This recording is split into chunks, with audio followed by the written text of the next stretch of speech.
Sup, y'all? It's Miami Popeye here with the 4th episode of Venting Monday with Miami Popeye. And a lot of it is going to be all negative because all 3 of my sports teams lost over the weekend. And it was not a fun weekend, to say the least. So first off, I'm going to actually start out with the Florida Panthers. Their week was more or less a roller coaster. We go up 2-0 against the Boston Bruins. It's the same Boston Bruins we beat in Game 7.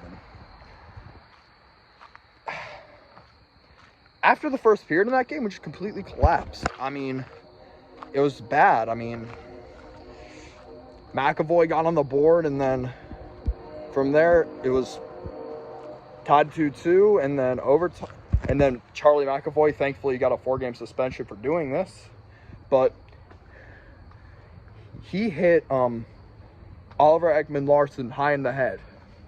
Refs obviously did the right thing. They gave him a 5-minute major, and they suspended him for 4 games. Boston is a dirty freaking team. I hate them, man. I hate the Bruins. Yeah. So the Bruins...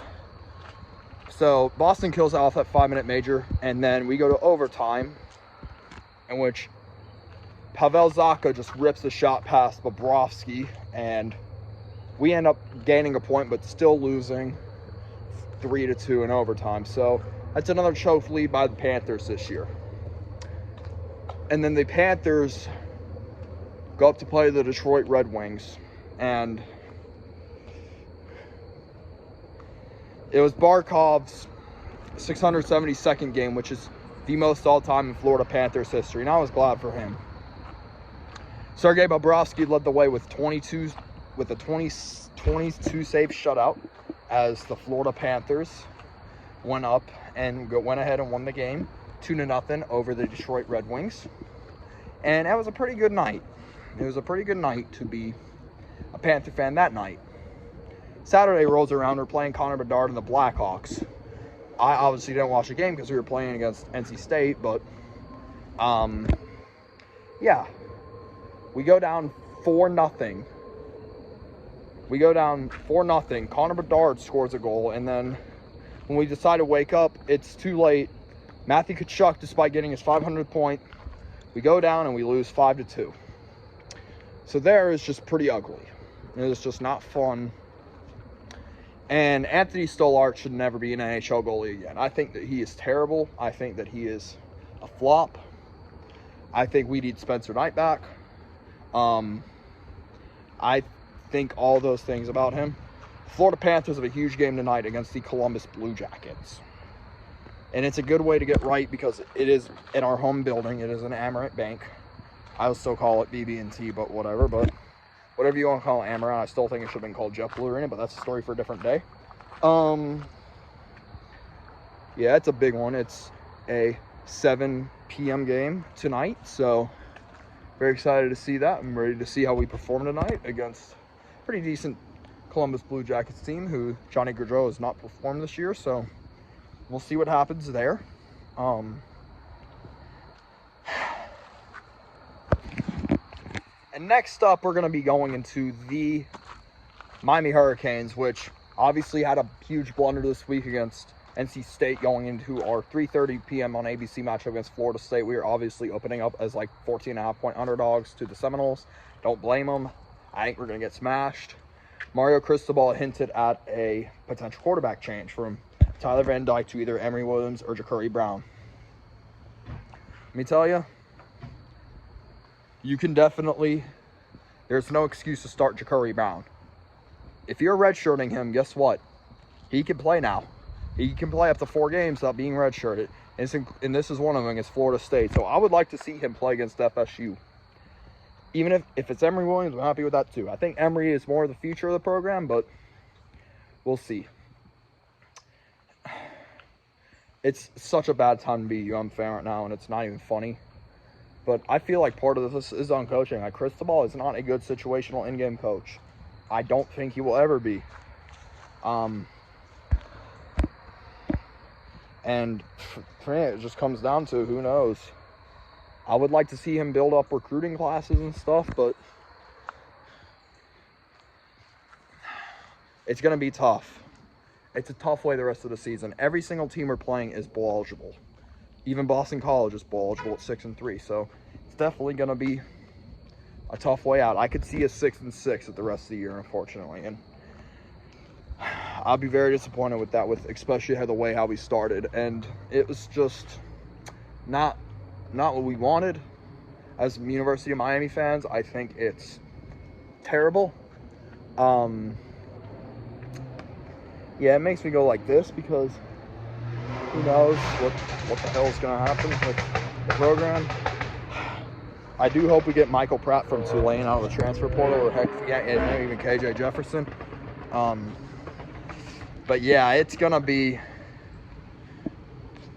a rough ride for the Miami Hurricanes the next couple of years. And yeah, I don't know though. I'm very glad to say that AJ Allen, Elijah Arroyo, and Henry Parrish should all be back next week. So that's a good thing. However, the Porter injury does not look good. I think it's a broken ankle, unfortunately, and nothing you can do about that. But it's going to be a rough ride. Miami does not have very much depth right now, and yeah, it's a rough ride if you're a UM fan. It's honestly, I've spoken enough about them, and it's really hurts.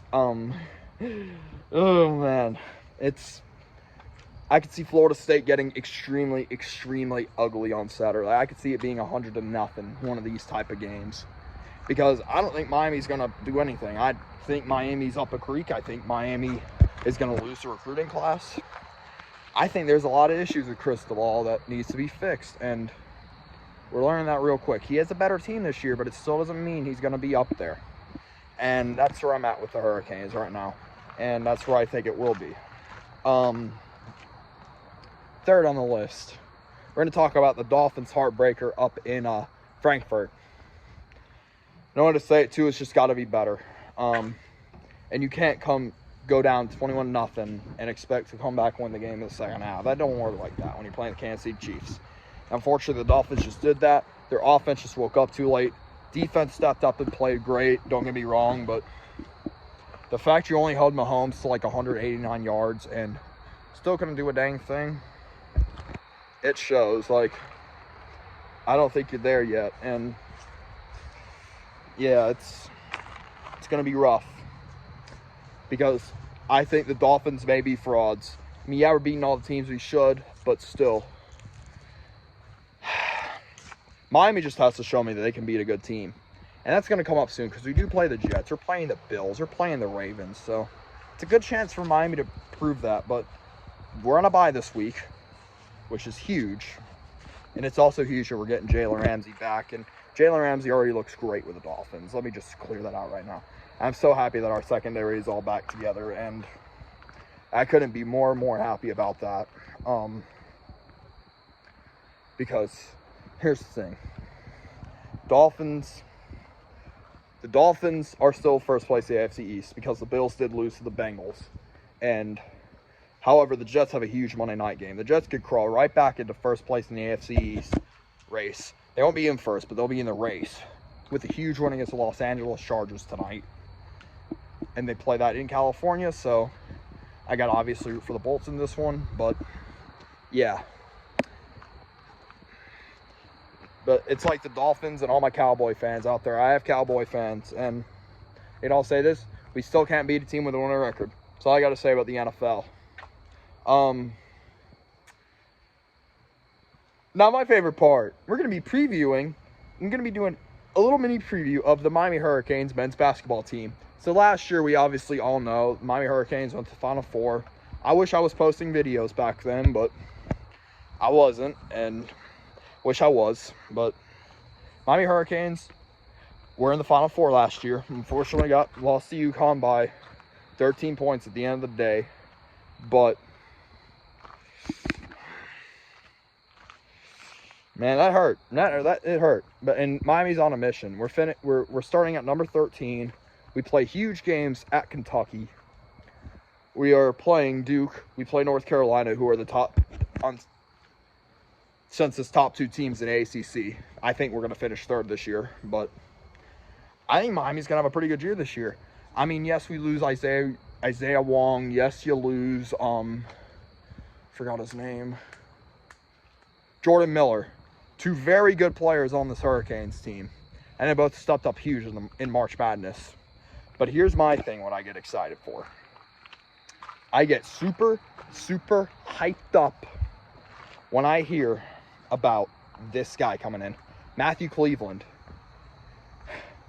He beat us for years at Florida State. He had a buzzer beater against us last year, which I thought our season was over after that. Well, find out it wasn't until like April 1st. Happy April Fool's Day. But, yeah. So we gain him from FSU. The 2 things that I would like to see better from this Hurricanes team are, 1, if you get a big lead, hold on to the lead. That was a big issue last year with this team. And it nearly cost us against Pitt. It cost us nearly against Clemson. It nearly cost us against some other teams. And it was like, what are you doing? Cost us against Duke also. And yeah, Miami's got to get better at that. And also, Norchad Omier is a really good big man, but we need a big man. I mean, we need somebody to step up and be a big man, because you notice all these teams in the Final Four won the Natties, they got big men. Miami needs to step it up, build around a big man, because that big man's going to do you wonders.